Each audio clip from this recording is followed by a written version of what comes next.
Around Dodge City and in the territory on West, there's just one way to handle the killers and the spoilers, and that's with a U.S. Marshal and the smell of Gunsmoke.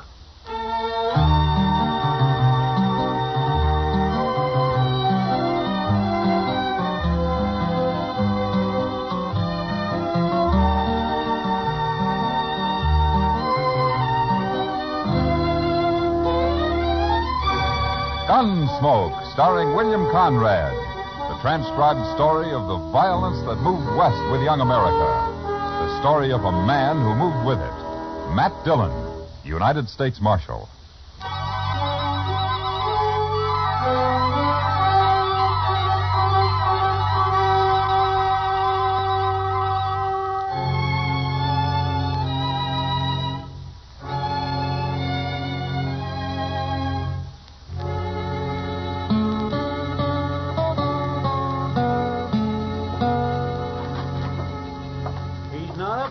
Dillon. He's just plain vanished. And there's no note anywhere, Chester? No, sir, nothing. I looked again, all over. Well, it's 2 days now. That isn't like Doc. I still think he's just gone off on an emergency out in the country somewhere. Well, maybe, but he's always left word before. Well, what'll we do, Mr. Dillon? I don't know. Might start asking people, Chester. Try the saloons and the store and maybe the depot, huh? All right, sir. I'll go right now. Well, I do declare. What? Riding right up Front Street as big as life. What? Why, that old devil.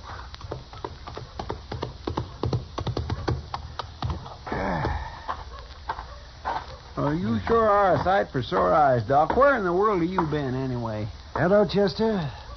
Matt? Oh, you had us worried, Doc. Oh, that's so? Well, you've been gone 2 days. I know. Next time, leave word, Doc. I will. I surely will. If I can. Well, it sure would save us a lot of... Wait a minute. What do you mean, Doc, if you can? Just that.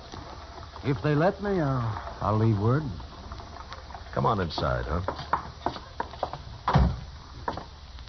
Okay, Doc, I'm curious. You want to tell me about it? Well, I can tell you part of it, the least important part. I made a promise about the rest. You know how it is, Matt. No, but you tell me. Well, the other night, Wednesday it was, I was peacefully asleep on my couch when a couple of riders tromped right into my office. They said a man was hurt bad on a place out past Fort Dodge. So naturally I got up and went along with them. Well, then why didn't you leave a note and say so? They told me not to. They told you what? Let him talk, Chester. Of course, I figured then it must be a shooting. But my job is to take care of everybody, sinner and saved alike. And so when we finally got to this place the next day... What place? That's part of what I promised not to tell, Chester. Oh, my. But like I was saying, there was a young man there who'd got himself shot in the back. The bullet lodged right in his spine. I dug it out and did all I could for him. And then I just sat there for quite a spell. And then I put my things away and I walked out into the other room. Well, Doc, how is it? I did what I could. What do you mean? He's dead. The shock of extracting that bullet was too much for him. It's a bad place, the spine. You killed him, huh, Doc? No, I didn't kill him. He's dead, ain't he? That boy wouldn't have lived more than a couple of days anyway with that bullet where it was. Whoever put it there murdered him. Want me to shut him up? Not yet. Doc, tell me something. You know that boy in there? I do. Mm-hmm. The three of us here, you know any of us? Him? I've seen him around somewheres. Dodge, I guess. Well, that settles it. He ain't walking out of here. Shut up. You know his name, Doc? No, I don't. Might come to me, though. Let me think. You don't understand, Doc. He wants to kill you already, and now you're trying to remember his name. That's just going to make it worse. You can't kill a doctor for following his oath. No. I shot that boy when he tried to get away and shoot you just as easy. Don't be a fool. I'm a doctor.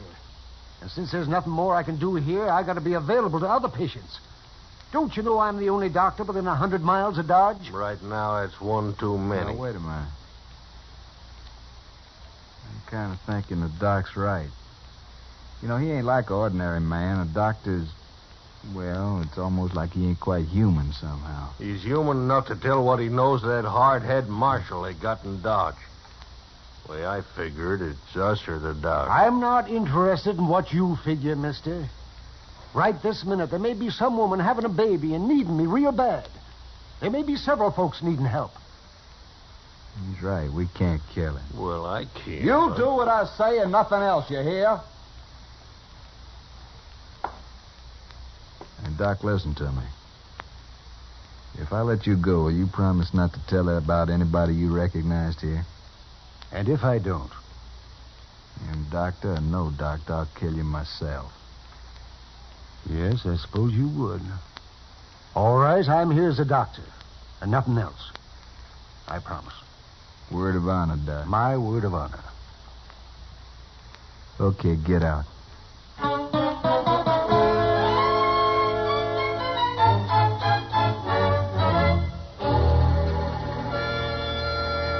Well, that's quite a story, Doc. Oh, you played it right smart if you ask me. Who were they, Doc? But I only recognize one of them, Chester, besides the man they'd shot. Have you thought of his name yet? Chester, don't you understand? I gave my word I wouldn't tell. Oh, but that was just so you could get away. Yes, but still I gave my word. It doesn't matter how or why. But, Doc, they're just a bunch of killers. I know. Leave him alone, Chester. But I don't... Yes, sir? Matt, Yeah. wouldn't you do the same if you were in my boots? That'd be a hard choice, Doc, but... Yeah, I suppose I wouldn't. I think any man would. Leastwise, any man of honor. I guess I wasn't really thinking about it that way. Well, I'm going to get myself some sleep. Matt, that was a good boy they murdered. I hope they hang for it. God bless them. How are we ever going to find him, Mr. John? I don't know, Chester. We don't even know who they killed. And just think, Doc could lead us straight to him right now. It isn't making the Doc happy, Chester. No, sir, it sure isn't.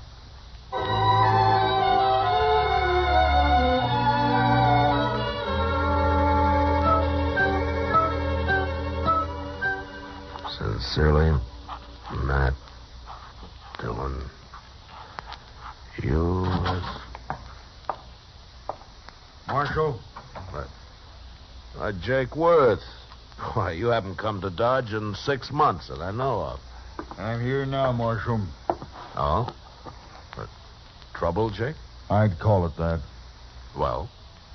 You know that cottonwood? Big one down at Brandy Bend? Yeah. There's a hole down by the roots at the north side of it, Marshal. I put a sack in that hole this morning. It's got $20,000 in it. 20? Well, that's a lot of money, Jake, even for you. It isn't if Hank gets back all right. Hank? Well, that's your youngest boy, isn't it? 18 last month. He didn't show up the other night, Marshal, and next morning I found a note tacked on the corral. Said to leave the money or they'd kill him. Well, come on, Jake. We'll try to get there before they pick up the money. No, Marshal, I won't take any chances. They'd shoot him sure if we did that. You should have told me before you left the money. You should have come here first. You didn't hear what I said, Marshal. I won't take the chance. All I want now is for you to watch for anybody who turns up rich around here. Jake, listen to me. You listen to me, Marshal. Nobody's going to do a thing till Hank's back safe on the ranch. Not one dang thing. Jake, if they killed Hank, you'd want him hung, wouldn't you? I'll hang him myself if it comes to that. All right, then let's go. Let's get down to Brandy Bend and wait for him. No, I already told you no. Jake. I think Hank's dead. You what? I think they've already shot him, and he's dead. What are you talking about? Where is he? I don't know. And how come you think he's dead? Well, I can't tell you. Marshal, I've had about enough of this. Look, we're wasting time here. Come on, Jake. I'll tell you what I can on the way to the river. You better, by heaven, or one of us ain't never going to get to the river.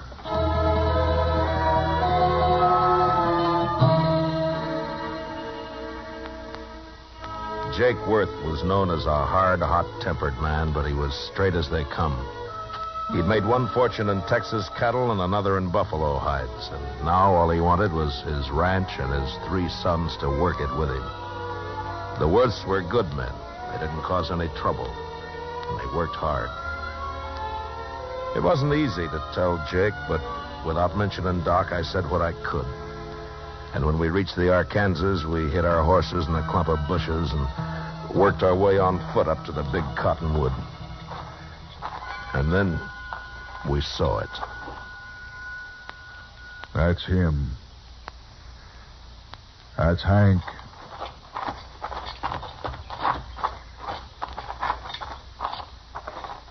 Yeah, I'm afraid so, Jake.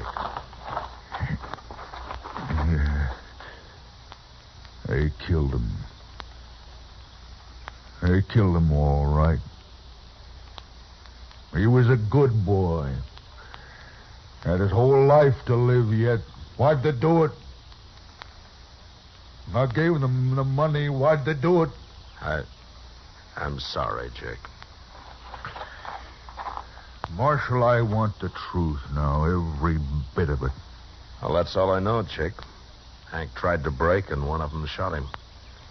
But we'll get him. I'll take care of myself as soon as you tell me who they are. I don't know who they are. Don't lie to me, Marshal. You know a lot you're not telling me. I've told you all I can. That's Jake. my boy lying there, Marshal. He's been murdered, and if I didn't know you so well, I'd begin to think maybe you had something to do with it yourself. Easy now, Jake. Then why don't you tell me? Because the man who told me about it had to promise not to name anybody. That's why. What man? Who is he? I'll get it out of him if I have to cut it out. I know. That's why I can't tell you who he is. What kind of a lawman are you, anyway? I've told you all I can, Jake. No. No, you haven't. Marshal, I don't believe your story about nobody promising nothing. You know who done it. You're going to tell me. I'm giving you 24 hours to name those men. And me and my boys are coming to Dodge. There'll be blood spilt, Marshal. Jake, I give you my word, I don't know who did it. I don't believe you. I'll help you take your boy home now. Go on back to Dodge. I'll manage here. You're making a bad mistake, Jake. 24 hours, Marshal. I'll be there. We'll find you. Wherever you'll be. Jake, So long, Jake.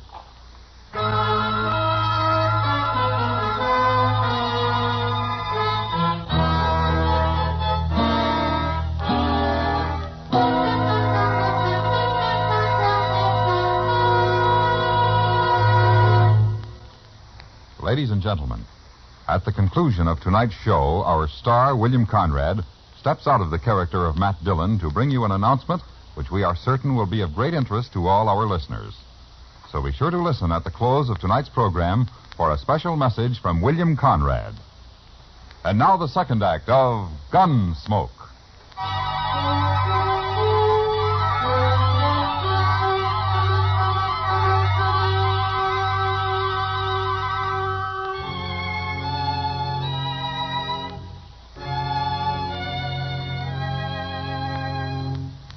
There was no use arguing with him. The man's grief had destroyed his reason. And the worst of it was, I knew his sons would do whatever Jake told them to do. Unless I could stop it somehow, I'd have to shoot it out with 3 good and perfectly innocent men. And for no reason at all. I thought about it all the way back to Dodge. And by the time I got there, I had an idea. I went up to Doc's and I talked it over with him. All right, Matt. I'll do whatever I can. Well, it might not work, Doc. And you'll be exposing yourself to a lot of danger. Have you thought about that? I have. And I've also been thinking about the men who killed Hank Worth. Well, we could wait till they start spending their money, or it'll one of them gets drunk and maybe talks too much somewhere. Yes, we could, but meantime, you and the Worths will have a gunfight. Oh, and that'd be a terrible thing to let happen. All right, then, Doc, let's go. I want to get to the ranch before dark.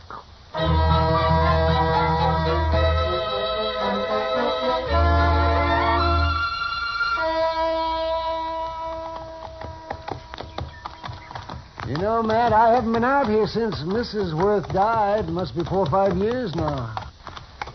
Place sure has changed. Yeah. I don't see anybody around, do you? Well, maybe they saw us first.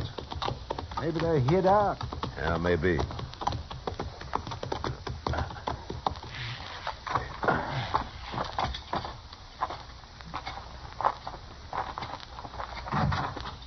That's far enough, Marshal. Watch him, boys. If he makes a move, shoot. Yes, Chief. Jake, I came here to stop a shooting, not to start one. You can stop it, Marshal. Just tell me who killed my son. If I knew, I'd be on his trail, Jake. What's Doc doing here, anyway? Tell him, Doc. I took the bullet out of Hank just before he died. What? That's right, Jake. Now come down here where we can talk like friends, and I'll explain it. Stay where you are, boys.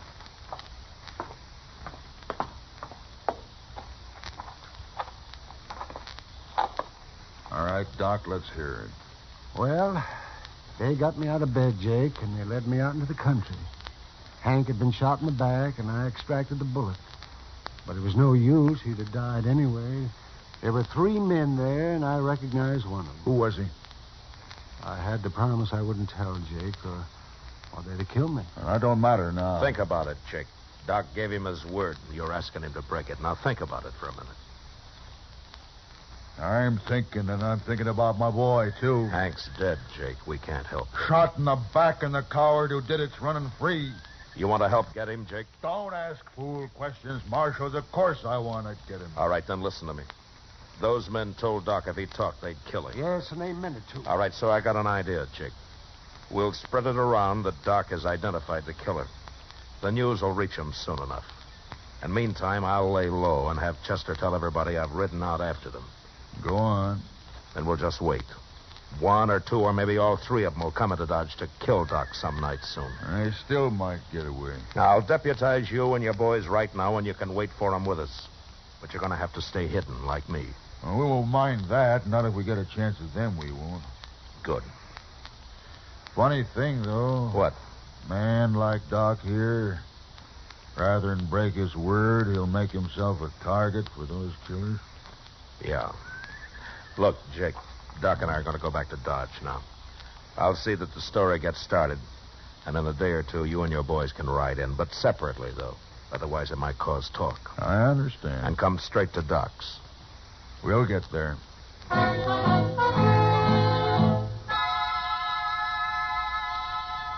For the next few days, Doc never left his office. I figured that'd make him look scared and draw the killers right into his place. The rest of us sat around in his back room and waited. Chester kept us supplied with food and coffee. And on the 6th night, about midnight, we got our game.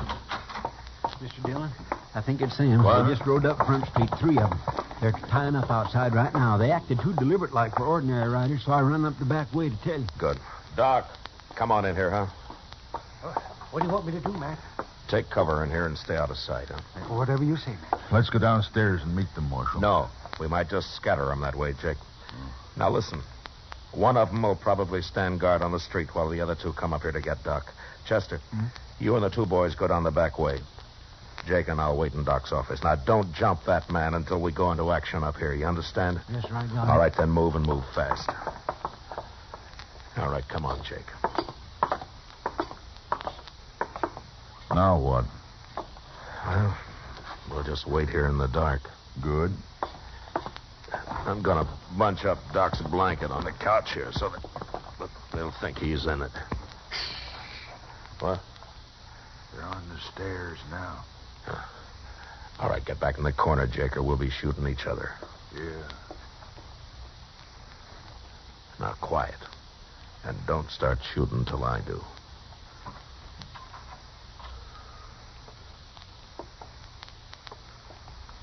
Doc, wake up, you lying dog. Let's just shoot him and get out of here. Wait, he ain't here. What? Get your hands up. You're under arrest. Both of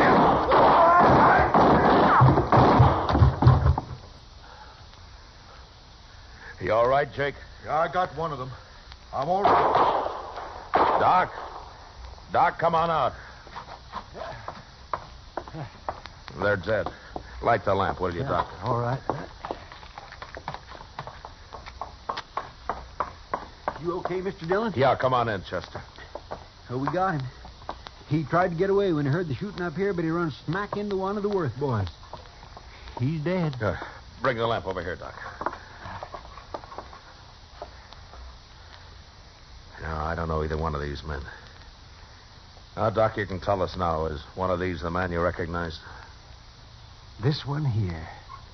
I remembered later I treated him for a broken nose some time back. I never did know his name. He came up the trail with a herd, I think. Yeah. Doc, will you take care of things? Sure, man. Well, Jake? Marshal, me and the boys will be getting back to the ranch now. Sure. Marshal, What, Jake? I doubted you. I'm sorry for that. Oh, forget it. No, it's best I remembered. A man shouldn't make mistakes like that. Well, there was no harm done. The way it worked out. I'll buy you a drink before we leave, Marshal. I think I'd like that, Jake. Come on, let's go.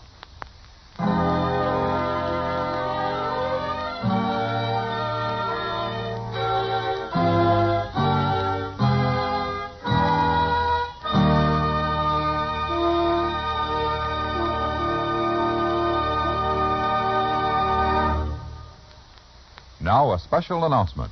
Here is our star, William Conrad. Thank you, George. You know, I believe this is the first time I've ever set aside the character of Matt Dillon to speak to you. But this is important to all of us here on the show, and I hope it will seem so to you. Starting next week, Gunsmoke will come to you at a new time, on a new day, sponsored by Chesterfield Cigarettes.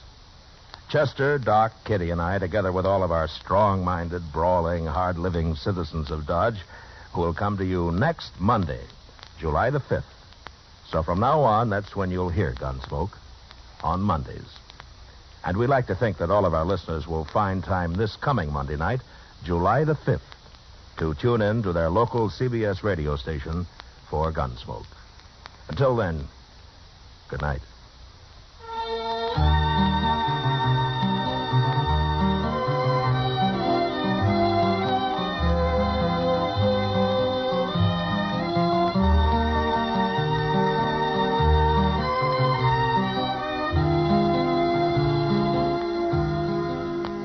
Gunsmoke, transcribed under the direction of Norman MacDonald, stars William Conrad as Matt Dillon, U.S. Marshal. Tonight's story was specially written for Gunsmoke by John Meston, with music composed and conducted by Rex Corey. Featured in the cast were John Daner, Lawrence Dobkin, and Harry Bartell. Parley Bear is Chester, and Howard McNear is Doc. Join us again Monday, July 5th, as Matt Dillon, U.S. Marshal, fights to bring law and order out of the wild violence of the West in Gunsmoke. George Walsh speaking.